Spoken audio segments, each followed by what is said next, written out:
G'day, Marty Ware here from youtube.com/Marty's Garden. Thanks for coming to check out another exciting show today about creating a dig garden. Yes, in Australia here, spring's on the way, and no matter where you are, you can create a dig garden. Well, depending, some places you can't if it's too cold, you know, like snow and ice and da-da-da, but today I'm going to teach you how I create my dig garden. Now, this is a series of garden videos that I'm going to have on youtube.com/Marty's Garden, so stay tuned with it.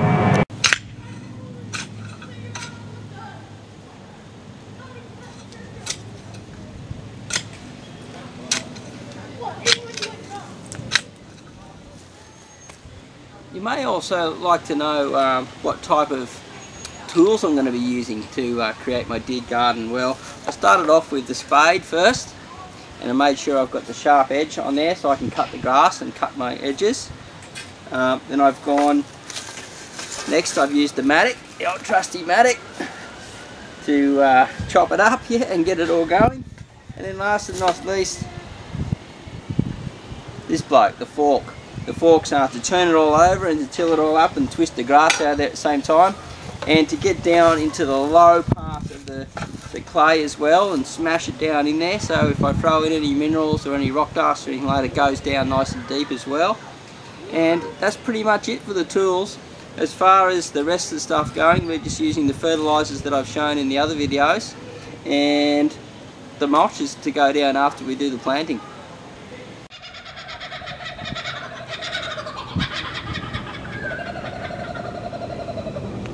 Yes, you just got to love the trusty kookaburras. They're a bit far away to get on film, but a true icon of Australia. Now, getting back to our soil here, what I want to discuss with you is I'm going to remove this grass slowly.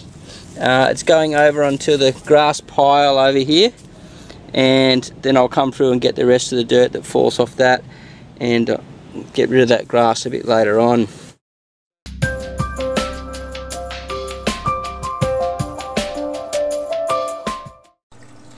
A dig garden is using the soil that you already have in the grass or wherever in the area around where you plan to prepare your garden. So what you need to do first is line out the area that you're going to start digging up. I do recommend that you start off small and work your way out wider as time goes by.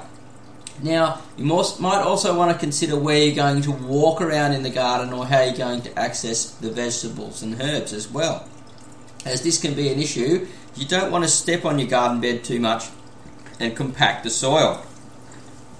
What I do recommend when you start creating and building your dig garden is that you first dig it up and turn it over and leave it turn for a day or two, and then come back and remove the grass as the grass starts to die. Throw the grass into a pile onto a piece of cardboard, so all that dirt that falls through, you can collect it and throw it back onto your garden. Don't save everything that you possibly can.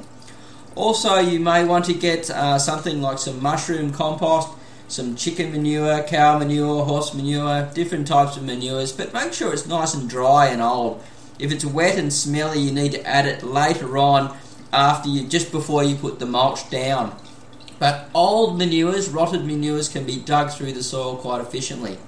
Also, you may want to consider using worm castings if you can get hold of it from the local nursery, or hopefully a supplier that lives around nearby, and some rock dust.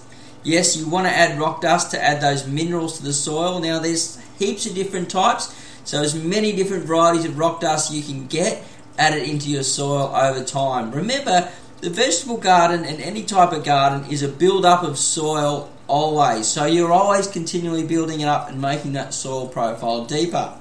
Now, you may want to consider putting edging around the outside, and I suggest that you stay away from treated timber if you want to go for the organic side of things, and maybe even possibly use some railway sleepers or some bricks or something like that, some Besser blocks or something to create the edges. But you want to be able to pull the edges out if you decide that you want to make the vegetable garden bigger. So what I do for now is I just cut an edge with my shovel, and I run a plastic edging around the outside, which I'm yet to add to this garden, and then I can move it out because they're just pegged down, and I can move it out as we go because I want to gradually make that garden bed bigger and wider. You may also want to consider throwing in water crystals. Well, don't do it because they're not organic, and people think that they're a great way to save, like water and all that type of stuff, but no, they're a non-organic product and they won't help the microbes at all in the soil. What you want to do is build your soil up nice and deep over time, get that soil profile nice and deep so you've got a great water bank.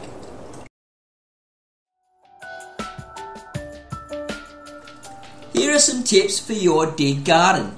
When you're building your dig garden, don't leave it exposed to the elements. If you're having a dry period and it's windy, it will come through and rip off that dry soil with the wind and take it and carry it all away, which has been one of the biggest problems in agriculture all around the world, from tilling and leaving the soil exposed. So wet it down slightly and maybe even cover it with something until you come back, some cardboard or newspaper or whatever, until you're going to come back and work on it some more. You also want to consider mixing in your worm compost, worm castings and your rock mineral dust quite well, and then water it in as well, and then get some worm tea right near the end and sprinkle it over the top. Now with your worm tea, don't use chlorinated water. Make sure you use a nice filtered water or some rainwater, because that dirty chlorine will kill the microbes. We want to use that worm tea to kick those microbes off, and then cover it with a nice fluffy mulch and come back and get ready to plant.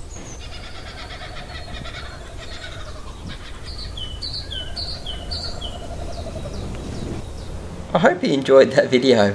We were down in the Dig Vegetable Garden and bringing up all the points about how to start your own Dig Vegetable Garden. It's a cheap and efficient way to really get going, and you're not going to spend a lot of money to start your own vegetable garden if you've got a bit of space. It just takes a little bit of heart, a little bit of knowledge over time, and you can have fresh fruit and vegetables just like I do. But firstly, I want to tell you, look, we've got a lot more coming, and there's a lot more to learn about gardening in all forms, and especially with this vegetable garden we've got down the back and out on the patio.